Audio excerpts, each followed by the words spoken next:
Sus Biblias, la segunda epístola a los Corintios. Vamos a estar leyendo el capítulo 11.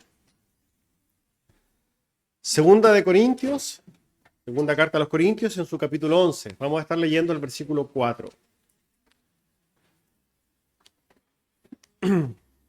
Dice así la palabra del Señor, segunda de Corintios, capítulo 11, en su versículo número 4. Espero que todos lo hayan encontrado. Dice así la palabra del Señor. Porque si viene alguno predicando a otro Jesús que el que os hemos predicado, o si recibís otro espíritu que el que habéis recibido, u otro evangelio que el que habéis aceptado, bien lo toleráis. Tomen asiento, amados hermanos.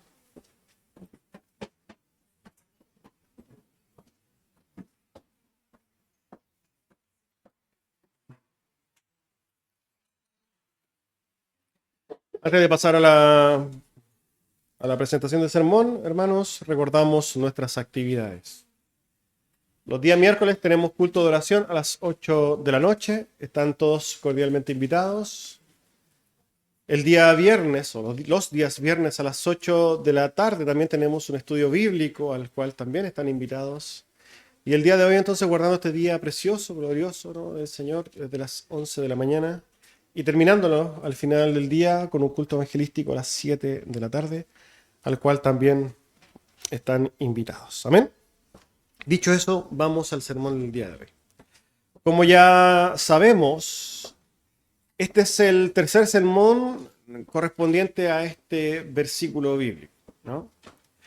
Un versículo que da para mucho, ¿no? ¿Por qué? Porque se hace alusión, y por eso lo dividimos en tres partes, se hace alusión a tres conceptos o a tres elementos fundamentales de la fe. Claramente a Cristo, nuestro Dios, el Espíritu Santo, la doctrina del Espíritu Santo, y también entonces se hace referencia al Evangelio. A modo, ¿no?, de quizás contextualización para que podamos también, no sé, tener un mayor entendimiento de lo que está sucediendo. Recordamos que el apóstol Pablo en este capítulo 11 se introdujo, y esto lo vimos hace unas 3-4 semanas atrás, se introduce, ¿no?, a los corintios muy, pero muy preocupado.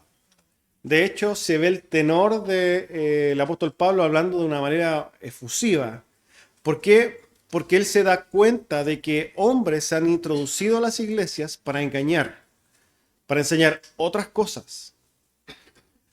De hecho, hace alusión el apóstol Pablo al ser engañados tal como la serpiente engañó a Eva.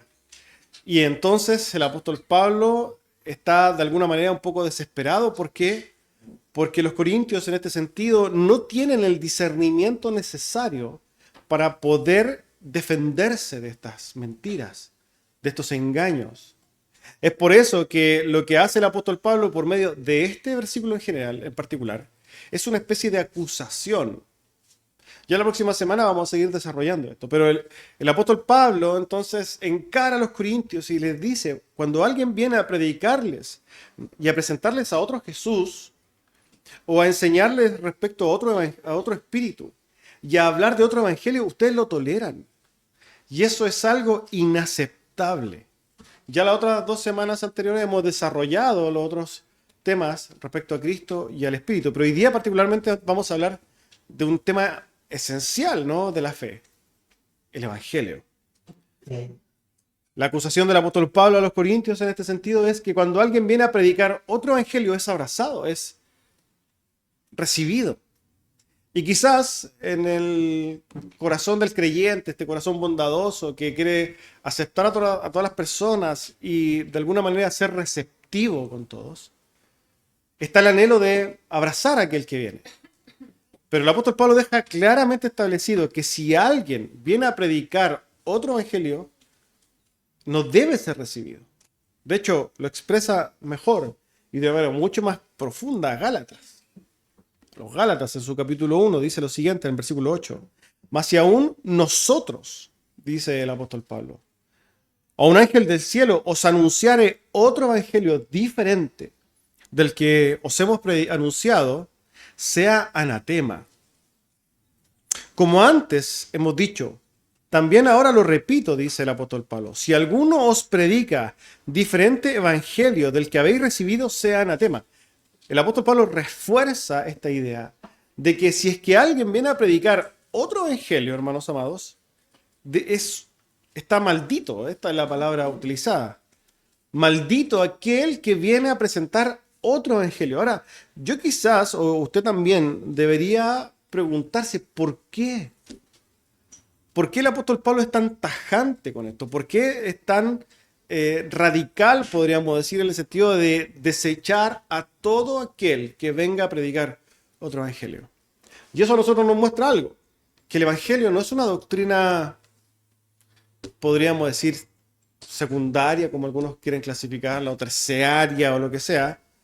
Es una doctrina fundamental, importantísima cuando hablamos de la fe evangélica. Y hermanos, esto quizás es muy prudente, ¿no? O muy contingente el día de hoy. ¿Por qué? Porque si vemos hoy día lo que sucede en la iglesia evangélica, es claramente una desvirtuación, una tergiversación, un desprecio al evangelio. De hecho, el evangelio, sin temor a equivocarme, ha desaparecido básicamente, casi totalmente de las iglesias. Hoy día son muy pocas las iglesias que levantan el verdadero evangelio. Y es una realidad, hermanos, innegables. O sea, innegable. Las iglesias han cambiado el evangelio por una serie de conceptos, de estrategias, de consignas, de formas de hacer llegar a las personas a las iglesias. Esa es una realidad que nosotros podemos ver donde miremos. Se ha cambiado el evangelio, hermanos, el mensaje del evangelio, y quizá nosotros podríamos echarle mucha culpa, ¿no?, al liberalismo teológico, porque se ha cambiado el evangelio para poner, por ejemplo, otras tareas para la iglesia, otras comisiones para las iglesias. Por ejemplo, nosotros vemos muchas iglesias que van a ayudar a los necesitados. Las iglesias se reúnen para ayudar a los pobres, a ir donde los que no tienen para comer. Y alguien podría decir, pero eso es correcto. Sin lugar a dudas, una de las tareas de las iglesias es ir en ayuda de los más necesitados. Pero no es la tarea más importante de la iglesia. La iglesia primariamente nos es llamada a ir en pos de los necesitados. La iglesia primariamente es llamada ¿a qué? A predicar el evangelio. Si es que la iglesia predica el evangelio primariamente, después tiene derecho a ayudar a los necesitados. Pero primariamente, amados hermanos, es la predicación del evangelio. Pero ¿qué ha hecho la iglesia en general? Muchas iglesias han escondido el evangelio para ir a ayudar a las personas y a repartir un pedazo de pan. Y eso, hermanos, es pisotear el evangelio. Suena muy lindo, suena muy, podríamos decir, algo bueno, pero ante los ojos del Señor es algo vil, es algo que de alguna manera viene del corazón del hombre, pero no del corazón de Dios. Asimismo, se ha eliminado el evangelio, el mensaje del evangelio, para poner estrategias en las iglesias. Y es así como las iglesias hoy día, y esto lo vemos en la realidad norteamericana de una manera impresionante, se han transformado en una especie de club social. Se les vende alguna especie de paquete a las personas, ¿no? Vengan porque aquí tenemos, no sé, tenemos un grupo para las mujeres mayores, para que se junten las mujeres mayores. Tenemos también un grupo para los jóvenes, para que los jóvenes también hagan actividades. También nosotros tenemos un espacio donde la gente que practica sus hobbies puede hacerlo también con personas de la iglesia. Tenemos grupos musicales también se pueden hacer y se les vende a las personas una serie de dinámicas y cosas que no tienen nada que ver con la vida eclesiástica. No tienen nada que ver particularmente con el evangelio. El llamado a ellos no es por medio del evangelio, sino para que vengan a tener una especie de club donde refugiarse, donde tener relaciones personales. Eso tampoco, hermanos, es algo que la iglesia ha llamado a tener. Ciertamente la iglesia tiene comunión, ciertamente la iglesia en un contexto correcto puede llegar a tener ciertos grupos de reunión y de edificación, pero no es el centro, ni la forma, ni la estrategia de Dios para llamar a las personas a las iglesias. Eso es también tergiversar el Evangelio. También las iglesias han abrazado una serie de consignas humanas para atraer a las personas. Y de hecho, lo que ha hecho la iglesia en general, la iglesia profesante, voy a hablar de iglesia profesante, no de la iglesia de creyentes, voy a hablar de aquellos que solamente profesan la fe, porque muy probablemente la gran mayoría sean inconversos.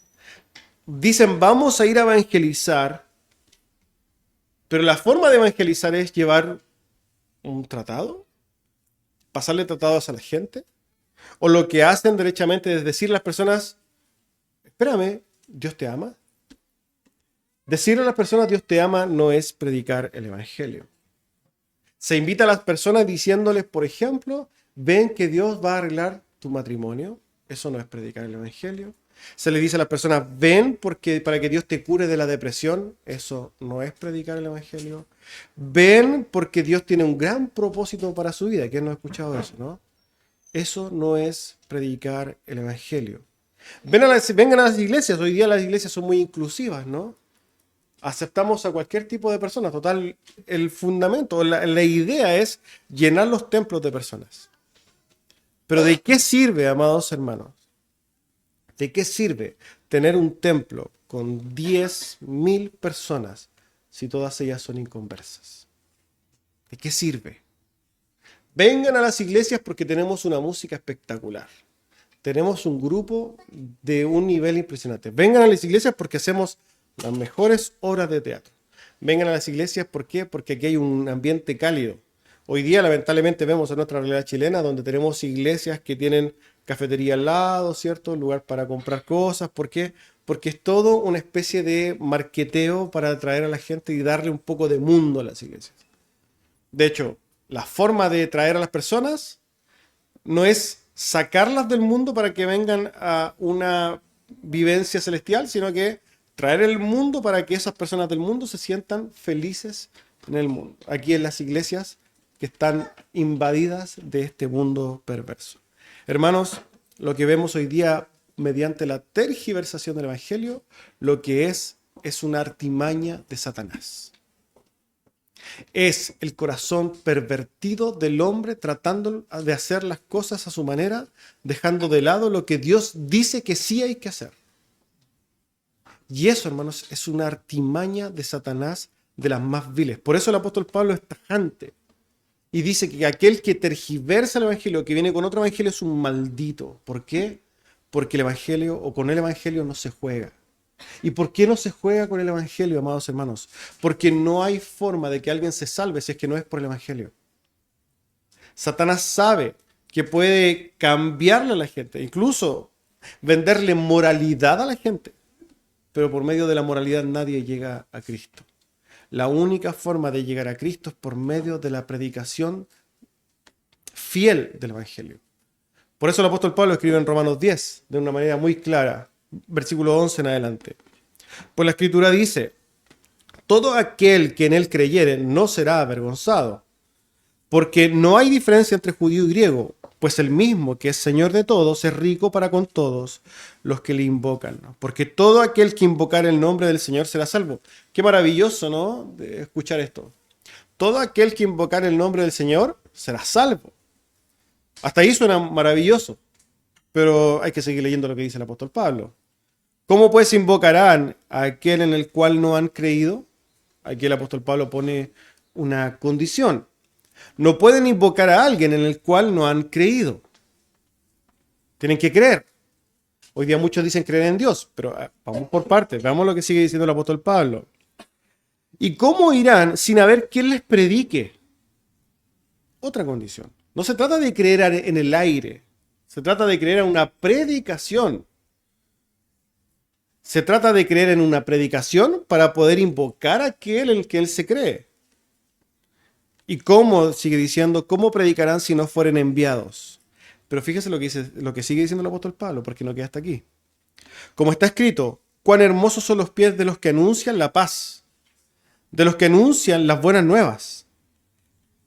Versículo 16. Mas no todos obedecieron al Evangelio. ¿Qué está diciendo el apóstol Pablo? No se trata de predicar cualquier cosa. Cualquier persona puede pararse y predicar cualquier cosa. De hecho, decir Dios te ama es una forma de predicar, pero no de predicar lo que la Biblia dice. No se trata de creer eso. Se trata de creer lo que el Evangelio dice. Y esto es fundamental, amados hermanos. La iglesia cristiana tiene que ser tajante cuando se trata del Evangelio. Tal como el apóstol Pablo lo hace. El Evangelio, hermanos, no se tranza bajo ningún punto de vista. De hecho, lo que el apóstol Pablo está haciendo con los corintios justamente es decirle cómo, o la forma de expresar es cómo hacen esto, ¿no? De tolerar a aquellos que vienen con otro evangelio. Hermanos, amados, la gran comisión dada por nuestro Señor Jesucristo, pero la que está en Marcos 16 dice, y les dijo entonces, id por todo el mundo y predicad el evangelio a toda criatura.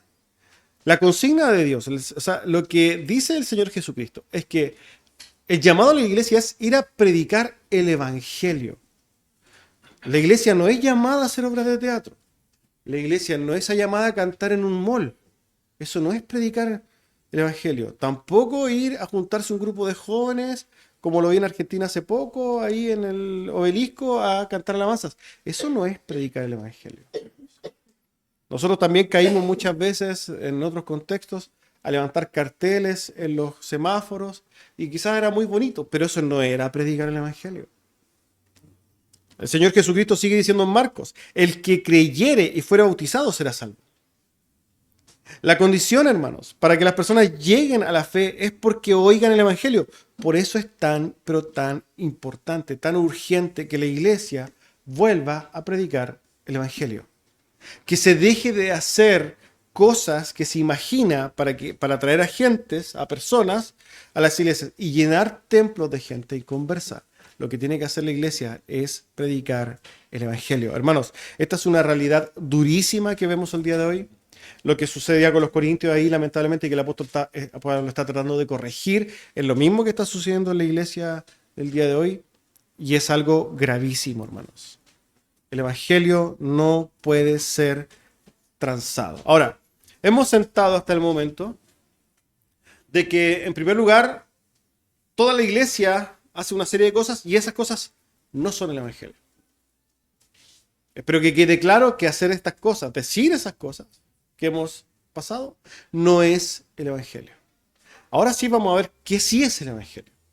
Y voy a tratar de esbozarlo de una manera, podríamos decir, práctica o de alguna manera presentar un pequeño esquema, ¿no?, de los elementos que el evangelio tiene que tener.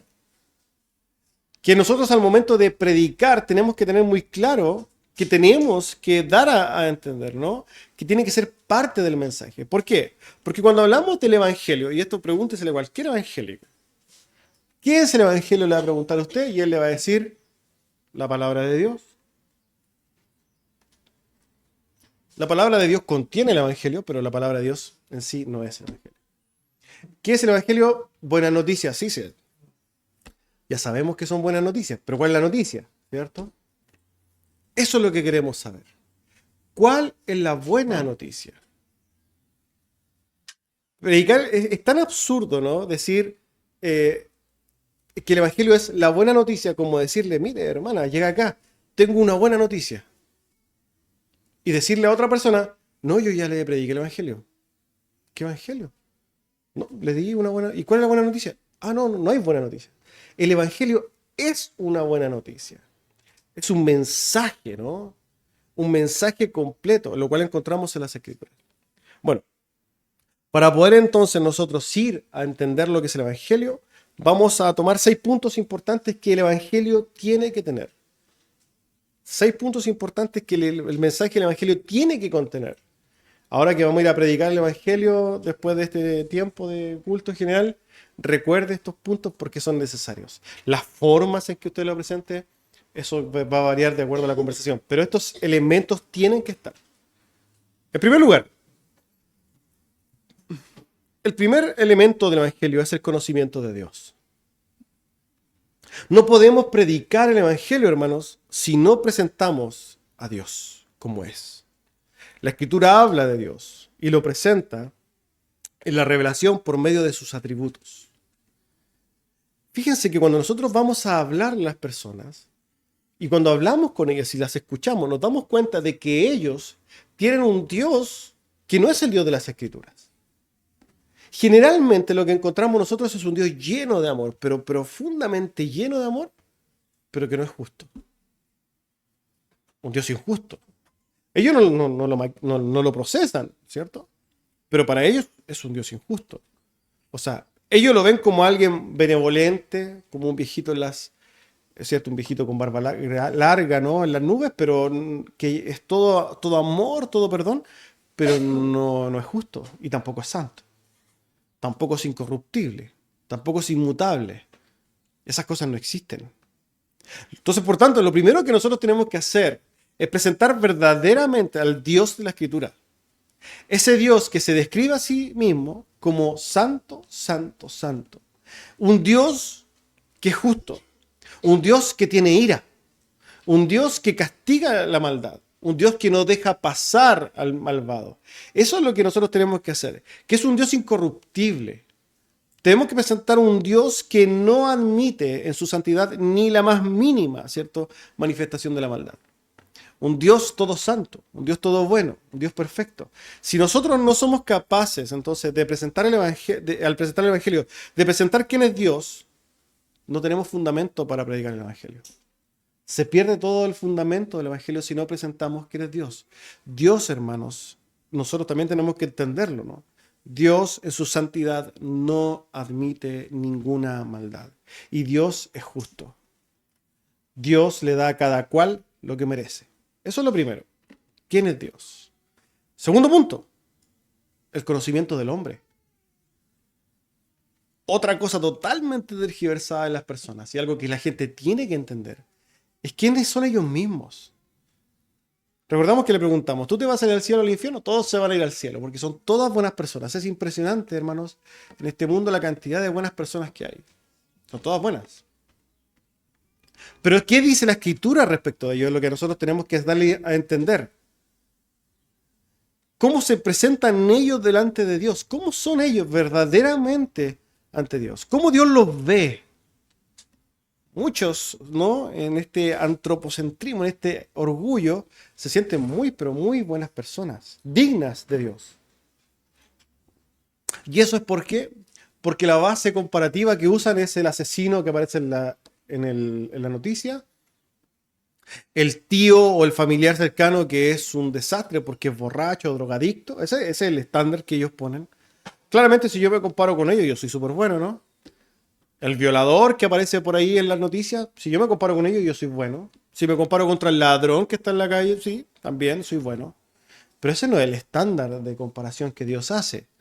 Dios no nos compara a nosotros en virtud del malvado. El estándar es Cristo. Y cuando nosotros nos comparamos con Cristo, nos damos cuenta de que somos malvados. Es así como la Escritura en Romanos 3 lo que hace es darle un golpe de realidad a las personas y presenta al hombre tal como es. Romanos 3:10 en adelante. Como está escrito, no hay justo, no hay uno, no hay quien entienda, no hay quien busque a Dios. Y ojo, cuando dice no hay, es que no hay. No dice casi todos, dice no hay, ninguno. No hay quien busque a Dios. Todos se desviaron, a una se hicieron inútiles. No hay quien haga lo bueno, no hay ni siquiera uno. Sepulcro abierto su garganta, con su lengua engañan. Veneno de áspides hay debajo de sus labios. Su boca está llena de maldición y de amargura. Sus pies se apresuran para derramar sangre. Quebranto y desventura hay en sus caminos, y no conocieron camino de paz. No hay temor de Dios delante de sus ojos. Esta es la verdadera imagen de todo hombre ante Dios. Ante Dios todos son malvados. Más adelante la Escritura va a decir, por cuanto todos pecaron, están todos destituidos de la gloria de Dios. Entonces, nuestra misión también al predicar, y esto aunque suene algo que no le gusta a la gente, es darle a entender que ante Dios son vistos como alguien malvado, son vistos como pecadores. Ante Dios, todos los hombres son vistos como pecadores. Eso es algo que nosotros al predicar el Evangelio tenemos que hacer. Ya hemos visto dos cosas que tienen que estar en la predicación del Evangelio. Presentar a Dios y presentar a los hombres tal como son. Nos vamos dando cuenta de que esto no tiene nada que ver con un Jesús te ama. Absolutamente nada con un Jesús te ama. Punto número 3. Las consecuencias del pecado. Como ya hemos sentado, ¿no? El hecho de que todos los hombres son malvados. Los hombres son malvados justamente porque son pecadores. Hay una cosa que nosotros tenemos que entender y es la doctrina del pecado, hermanos. El pecado no es algo trivial, el pecado es algo que tenemos que entender como iglesia. Como creyente, todo creyente debe entender lo que es el pecado. El pecado se entiende como la transgresión de la ley de Dios. Toda transgresión de la ley de Dios es entonces, en consecuencia, un pecado. Y ojo, que aquí también tenemos que entender algo. La ley de Dios no es un antojo de un Dios caprichoso. La ley de Dios no es la intención de Dios de hacernos la vida imposible porque la verdad es que le tiene mal a la humanidad. Entonces, ¿cómo voy a hacer una humanidad que se aburra? Le voy a poner una ley. Dios no pone la ley por esos motivos. La ley de Dios, amados hermanos, la ley de Dios es el reflejo de la propia naturaleza de Dios. Es el reflejo del propio carácter de Dios. La ley gloriosa de Dios lo que muestra es justamente sus atributos. La ley de Dios revela, hermanos, el carácter perfecto de Dios. Eso es lo que hace la ley de Dios. Por tanto, cuando nosotros vemos la ley de Dios, lo que vemos es justamente a Dios. Y la ley, como descrita en la Biblia, es buena, santa, justa, perfecta. ¿Por qué? Porque es la ley que refleja a ese Dios todo perfecto, todo bueno, todo bondadoso. Por tanto, amados hermanos, cuando alguien transgrede esa ley, cuando transgrede la ley de Dios, lo que hace justamente es manifestar maldad. ¿Cómo nosotros como creyentes determinamos lo que es bueno y lo que es malo? Lo que el mundo hoy día difícilmente puede hacer. Porque para muchos en el mundo no existe una ley moral. Nosotros determinamos con total precisión, hermanos amados, con total, digamos, con una vara perfecta de medir ante la ley de Dios, qué es lo bueno y qué es lo malo. Y podemos entender que lo malo es todo aquello que va en contra de la ley de Dios. Lo malvado es todo aquello que va contra la ley de Dios. ¿Por qué? Porque es todo lo que va en contra de un Dios todo bueno. Eso, hermanos, es clarísimo. Ahora, tenemos entonces que dejar muy claro que todos los hombres son malvados porque son pecadores. Los hombres, ante ese Dios todo bueno, ese hombre es malo. Lo cual nos lleva al cuarto punto, el juicio. Fíjense que hay un texto en Hechos capítulo 2, en la primera predicación del apóstol Pedro, cuando empieza a mostrar justamente la condición de los hombres delante de un Dios, esos hombres judíos que habían asesinado al Mesías. Y fíjense que se produjo algo cuando estos hombres se dieron cuenta de su condición delante de Dios. Lo relata Hechos 2, versículo 37. Dice lo siguiente: al oír esto, se compungieron de corazón y dijeron a Pedro y a los otros apóstoles: varones hermanos, ¿qué haremos? Ellos, al darse cuenta de quiénes eran y de lo que habían hecho, se compungieron de corazón porque se habían dado cuenta, amados hermanos, que estaban bajo juicio. Y estaban diciendo entonces, ¿qué vamos a hacer? ¿A dónde vamos a ir? La predicación del Evangelio tiene también el afán de que ese hombre pueda entender su realidad. Y cuando ese hombre entonces puede entender esa realidad ante Dios, puede ser compungido si es que Dios hace algo en ese corazón. Ojo con esto, porque finalmente la obra la hace el Señor. Nuestra obligación es dar el mensaje del Evangelio de manera correcta, pero el que hace la obra detrás es Dios. Esto, hermanos, el Evangelio es algo que podría entenderse de manera totalmente racional y de hecho podemos explicarlo de manera lógica, pero aún así, aunque tenga toda lógica, muchos y la gran mayoría dirán, no me interesa, no me importa, porque para ellos, hermanos, como dice Romanos 3, no hay temor de Dios delante de sus ojos. Pero para aquellos a los cuales nosotros somos llamados a predicarles, ¿cierto? En los cuales Dios hará una obra, lo que va a producir en ellos es justamente una compunción del corazón.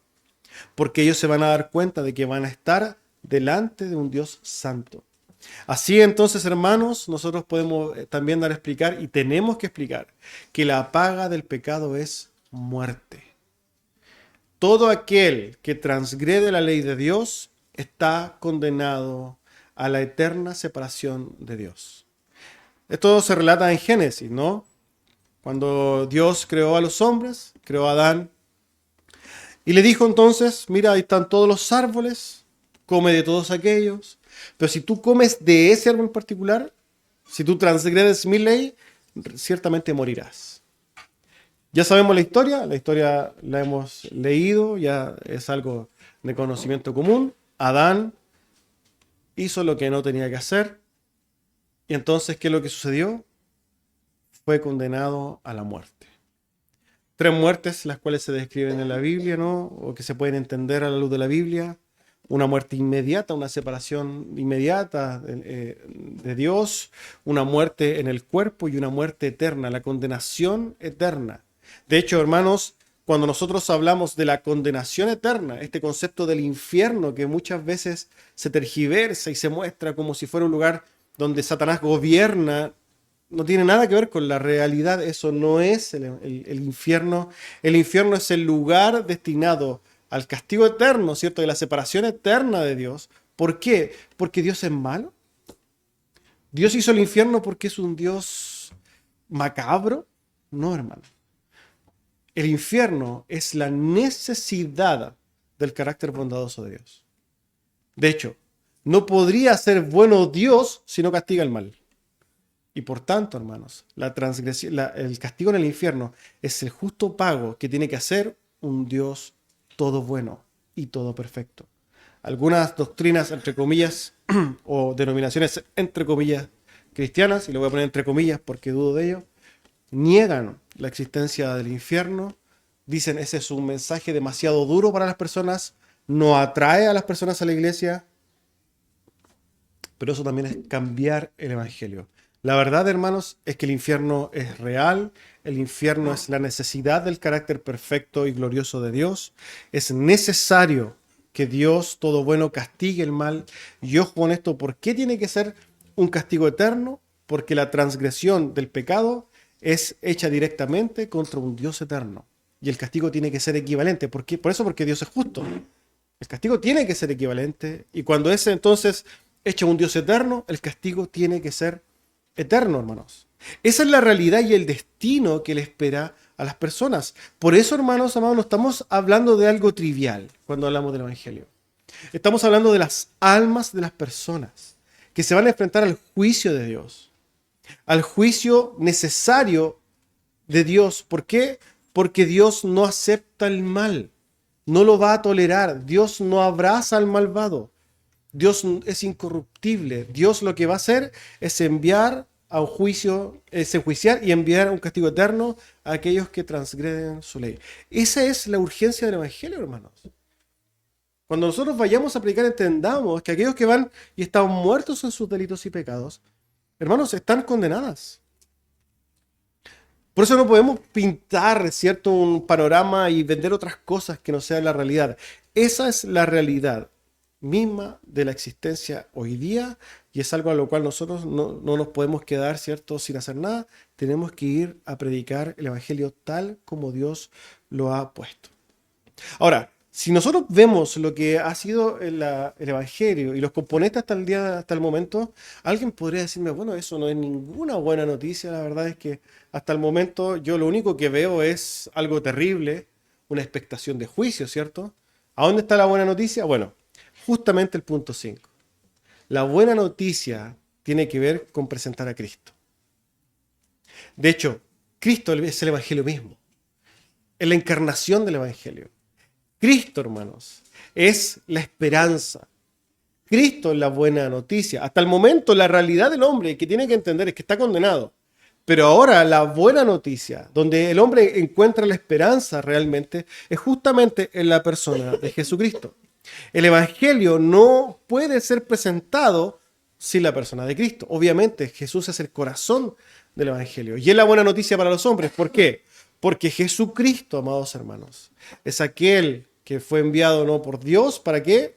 Para vivir una vida de perfecta obediencia, la vida que nosotros no podemos vivir, para morir en la cruz del Calvario, recibiendo la ira de Dios por nuestros pecados, y así pagar de manera sustitutiva, ¿no? O sustituta, ¿cierto? Nuestra condenación. Él entonces nos imputa su santidad y en Él son imputados nuestros pecados y nuestros delitos. Él sufre el castigo por nosotros. Por tanto, cuando nosotros vamos a presentar a Cristo, no solamente decimos que Cristo murió, tenemos que tratar nosotros, hermanos, al proclamar el Evangelio, demostrar realmente quién es Jesucristo. Jesucristo fue anunciado en las Escrituras del Antiguo Testamento. Jesús es el centro de las Escrituras. Jesús es la consumación, asimismo, de las Escrituras. Jesucristo no solamente fue anunciado, ¿cierto?, sino que dio testimonio por medio de su vida. Él hizo milagros, hermanos, y enseñó para justamente mostrar que era el Cristo, aquel Salvador enviado. Jesucristo es la manifestación clara, entonces, del amor de Dios. Jesucristo es aquel Salvador esperado. Nosotros, entonces, cuando proclamamos el Evangelio, tenemos que presentar a Cristo, hermanos. ¿Por qué? Porque Cristo es el Cordero, aquel que fue presentado por Juan el Bautista, el que lo vio y dijo, mire, he ahí el Cordero que quita el pecado del mundo. Jesucristo es la salvación de los hombres. Jesucristo es el que quita los pecados que nosotros hemos cometido. Esa es la buena noticia. La buena noticia es que, hermanos, nosotros y el mundo no tiene por qué pagar una eternidad en el infierno. Porque Dios ha encontrado la forma de salvar a aquellos pecadores. Nosotros, hermanos, que éramos enemigos de Dios, hemos recibido el amor ese de Dios aun cuando éramos sus enemigos. Y lo que ha hecho es decir, bueno, estos hombres miserables, porque eso es lo que éramos, yo los veo, están condenados, voy a manifestar mi misericordia con ellos. Recordemos que la palabra misericordia, que tiene dos componentes importantes, ¿no? El corazón y la miseria. Él dice, yo me voy a volcar mi corazón a su miseria y voy a ir en rescate de ellos. A pesar de que ellos no merecen, bajo ningún punto de vista, ningún rescate, porque ninguno de nosotros, de los que estamos acá, merecemos absolutamente nada bueno de Dios. Merecemos su justicia, merecemos el castigo eterno. Recuerdo muy claramente las palabras de R.C. Sproul, que siempre resuenan en mi cabeza cuando le preguntan, bueno, ¿y si tú te vas al infierno después de todas estas cosas? Y él dice, yo sé por qué voy a estar ahí. Usted tiene que tener muy claro, hermanos. Nosotros tenemos que tener muy claro que nosotros delante de un Dios santo hemos sido pecadores. Somos transgresores. Seguimos haciéndolo. Somos viles, la verdad de las cosas. Malagradecidos nosotros. Inconscientes. Déspotas, indiferentes. Y no merecemos el amor de Dios. Esa es la verdad. Pero lo que ha hecho Dios es manifestar su misericordia, hermano, con nosotros, que no la merecemos. Y Cristo vivió una vida de perfecta obediencia. ¿Para qué? Para perdonarnos. Ese es el mensaje que tenemos que llevar a las personas, un mensaje de amor, de esperanza. Es una buena noticia. Por medio de Cristo, Dios nos perdona. Dios nos justifica. Ahora nosotros recibimos la justicia de Dios, pero no pagando en nuestra carne, sino que en Cristo. Nos redime, nos adopta. Ahora somos herederos. Nos santifica, nos aparta Dios. Nos da una vida eterna, hermanos. Nos da comunión y nos libra de su propia ira, hermanos. Ese es el mensaje glorioso del Evangelio, mucho más profundo, mucho más hermoso que decirle a alguien, oye, Dios te ama, ven a la iglesia. Decirle eso a una persona, hermano, es hacerle un daño, es quitarle todo el contenido de la Escritura y de la realidad a una persona que está condenada. Nosotros, hermanos, no podemos ver el amor de Dios si es que no vemos nuestra propia maldad. No podemos ver el amor de Dios si es que no conocemos la naturaleza de Dios. No podemos entender el amor de Dios si no vemos quiénes somos nosotros y lo que merecemos delante de Dios. Nunca vamos a entender, obviamente, en su totalidad el amor de Dios. Pero sí podemos entender cierto grado. Y eso lo hacemos por medio de ¿qué? De meditar en nuestra propia maldad. Por tanto, hermanos, cuando prediquemos el Evangelio, y este es algo que quizás es una invitación, predíquelo como si se lo estuviera predicando a usted. Predique el Evangelio con la misericordia que se tendría a usted mismo. Con ese mismo amor, predique el Evangelio. Nosotros no vamos a las ferias ni a ningún lado a predicar el Evangelio para debatir. No vamos a debatir. Vamos a proclamar el amor de Dios. Pero ojo, proclamamos el amor de Dios sentando bien ante la realidad que el mundo realmente, en la que el mundo realmente está. No podemos proclamar la verdad si es que no proclamamos primero cómo el mundo realmente está. Ahora, como sexto elemento, y quizá para cerrar, el Evangelio no puede ser predicado si obviamente no existe un llamado al arrepentimiento y a la fe. No puede ser predicado. Cuando nosotros predicamos, ¿no? Después de presentar a Cristo y toda su obra, ¿no? Incluyendo su resurrección, porque hablamos de todos los elementos de la vida de Jesucristo, ya hacemos un llamado al arrepentimiento de la fe. Y ojo que el arrepentimiento, el llamado al arrepentimiento, no es un llamado a dejar de ser gay, o hacer un llamado a dejar de ser alcohólico, o un llamado déjate de mentir, o deja el alcohol. Lamentablemente, hermanos, nosotros vemos una serie de personas predicando y diciendo, bueno, tú te vas al infierno porque tú eres alcohólico. La verdad, hermano, es que nadie se va al infierno por ser alcohólico. Nadie se va al infierno por ser gay. Nadie se va al infierno por ser algo en particular. La verdad es que la gente va a ser condenada por Dios, obviamente, porque han transgredido toda la ley de Dios. De hecho, nosotros, antes de Cristo, no éramos menos pecadores que un homosexual. Éramos igual de pecadores que un homosexual. Y no éramos menos pecadores que un alcohólico. Ante Dios estábamos en la misma categoría, transgresores de su ley. Por tanto, el mensaje no se trata de acusar a cierto grupo de personas. De hecho, con lo que hace el apóstol Pablo en los primeros 3 capítulos de la carta a los Romanos, es acusar a todo el mundo, de hecho. Todo el mundo está bajo condenación, porque todos son transgresores de la ley. Ahora, por tanto, el arrepentimiento no tiene que ver con dejar un pecado en particular. La palabra griega para arrepentimiento es la palabra metanoia, que hace alusión a un cambio de mente, a una transformación del entendimiento, una transformación de los pensamientos, de una transformación de cómo yo veo la realidad. Esto quiere decir que hay una transformación de la vida en sí. Yo pensaba, creía, entendía, anhelaba, deseaba, construía de una manera, pero cuando yo recibo el mensaje del Evangelio me arrepiento y dejo esas cosas y ahora entonces empiezo a mirar a Cristo. Hay una transformación, un cambio de dirección. Eso es lo que vemos en todas las personas que vemos en las Escrituras que se le ha predicado el Evangelio y dejan su vida, ¿no? Tenemos, por ejemplo, a Mateo, que lo vemos que quizás todos le tenemos un cariño especial. Recaudando impuestos, le ven, sígueme. Y es Mateo, que su vida eran cálculos y cosas por el estilo y cobrar impuestos. De repente él dejó todas las cosas y siguió a Cristo. Eso es un arrepentimiento. Por tanto, el llamado al arrepentimiento es ese.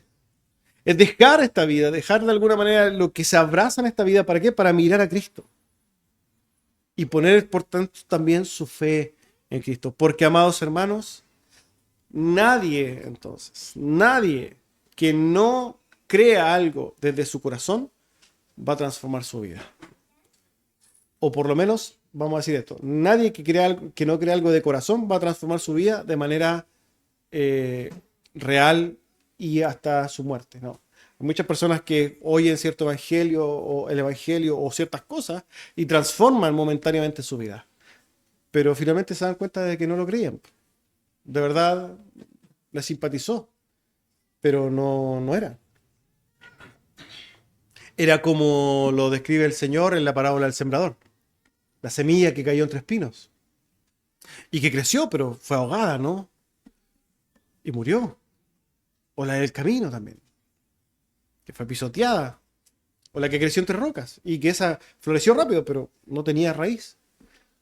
Hay personas que dan en primera instancia alusiones o podrían dar evidencias externas de salvación, pero finalmente con el tiempo no se muestran. No hay un verdadero arrepentimiento y no hay una verdadera fe. Los verdaderos creyentes manifiestan entonces esa fe. Y nosotros, hermanos, por medio de la predicación del Evangelio, lo que hacemos es a creer genuinamente y a arrepentirse y a creer genuinamente. Amados hermanos, eso es lo que hacemos por medio de la predicación del Evangelio. Por tanto, no solamente tenemos que hacer el llamado o presentar a Cristo, sino que un llamado a creer en Él. Amados hermanos, el Evangelio, por tanto, hermanos, es algo fundamental para la iglesia. Es algo que no se puede dejar, no se puede poner, ¿cierto?, en un ropero, ¿no? Para tratar de traer gente a la iglesia. La vida de la iglesia, hermanos, no se trata de llenar templos. Nosotros pudiéramos tener un templo lleno de gente, construir muchos más, comprar el Plaza Oeste al lado, podríamos hacer un montón de cosas si cambiamos el sermón, si cambiamos la palabra, si empezamos a venderle cosas a la gente, podríamos hacerlo, pero ese no es el llamado a la iglesia. El llamado a la iglesia, la gran comisión es: prediquen el Evangelio. Traigan a los verdaderos creyentes mediante la predicación del Evangelio. Amados hermanos, miren lo que dice el apóstol Pablo en Romanos 5, respecto de la salvación misma. Él dice en el versículo 1 en adelante: justificados pues por la fe, tenemos paz para con Dios, por medio de nuestro Señor Jesucristo, por quien también tenemos entrada por la fe a esta gracia, en la cual estamos firmes y nos gloriamos en la esperanza de la gloria de Dios. Y no solo esto, sino que también nos gloriamos en las tribulaciones, sabiendo que la tribulación produce paciencia. Y la paciencia prueba, y la prueba esperanza.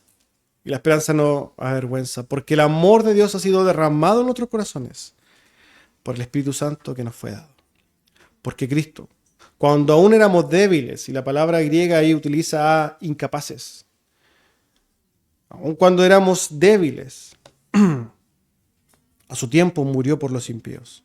Ciertamente apenas morirá alguno por un justo. Con todo, pudiera ser que alguno osara morir por el bueno. Mas Dios muestra su amor para con nosotros, en que siendo aún pecadores, Cristo murió por nosotros. Pues mucho más, estando ya justificados en su sangre, por él seremos salvos de la ira. Porque si siendo enemigos fuimos reconciliados con Dios por la muerte de su Hijo, mucho más, estando reconciliados, seremos salvos por su vida. Y no solo esto, sino que también nos gloriamos en Dios por el Señor nuestro Jesucristo, por quien hemos recibido ahora la reconciliación. Hermanos, lo que vemos que está diciendo el apóstol Pablo continuamente es que nosotros somos salvados finalmente por la fe. ¿Pero la fe en qué? ¿En qué tenemos que creer? ¿Qué es lo que hay que creer? Hay que creer, hermanos, en el Evangelio. Porque el Evangelio, cuando se cree, nos deja indiferente. Cuando realmente se abraza el Evangelio, hermanos, y se cree de corazón, no nos deja igual. Nadie que oye el Evangelio y deposita su fe genuinamente en el Evangelio vive igual. Su vida es transformada. Porque ese es el medio por el cual Dios eligió salvar a sus creyentes, a sus elegidos. Muchas personas se quieren salvar por sus obras, pero por las obras nadie te va a salvar. Nadie hace buenas obras, hermanos. Ya esto está sentado cuando hablamos de quién es el hombre. Por las obras nadie puede ser salvo. Así lo concluye Romanos 3:28. Concluimos, pues, que el hombre no es justificado por las obras de la ley. Hermanos, es imposible. Cuando vayamos a proclamar el Evangelio tenemos que sentar claramente que nadie es bueno delante de Dios. Todos, hermanos, todos son pecadores. Y por tanto, hermanos, la única forma de entrar al reino de Dios es por la fe. Y fíjense, amados, que esto es algo tan precioso que nosotros como creyentes tenemos en nuestras manos cuando creemos y entendemos el Evangelio. Tenemos las llaves del reino, de una manera, ¿no? En el sentido de ¿qué? De que nosotros somos los encargados de traer a la iglesia a la iglesia que está ahí, ¿no? Elegida por Dios para que forme parte, ¿no? de su cuerpo. Nosotros somos los llamados a ir a buscarlos. En otras palabras, fíjense que Dios escoge a los hombres, pero usa su propia iglesia, ¿para qué? Para atraerlos. Nos usa a nosotros, para atraer a sus escogidos. Y fíjense lo que dice la primera carta a los Corintios, en su capítulo 1, versículo 21.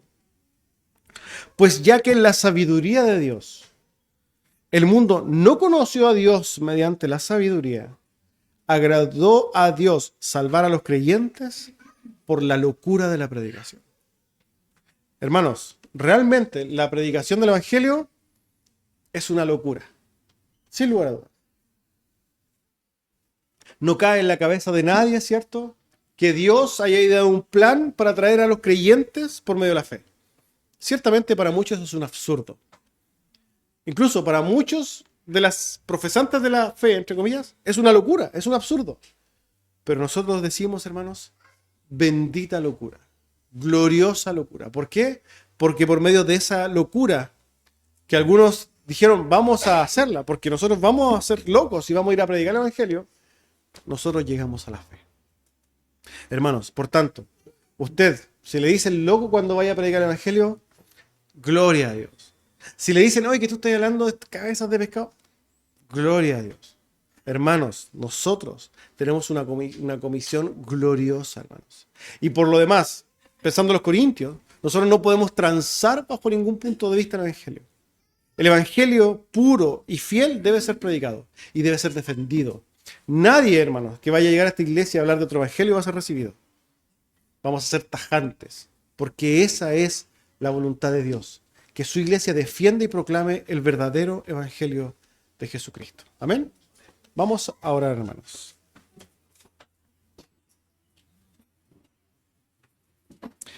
Padre glorioso, damos gracias, Señor, por su palabra. Gracias, Señor, por ese Evangelio tan precioso. Gracias, Señor, por salvarnos por medio de él. Rogamos que cada día podamos meditar de manera más profunda en ese precioso y glorioso Evangelio. Que podamos proclamarlo con verdad, con valentía, con amor y misericordia y con entendimiento, Señor. Le damos gracias por este tiempo que nos da meditando en su palabra, en el nombre de su Hijo amado Jesús. Amén.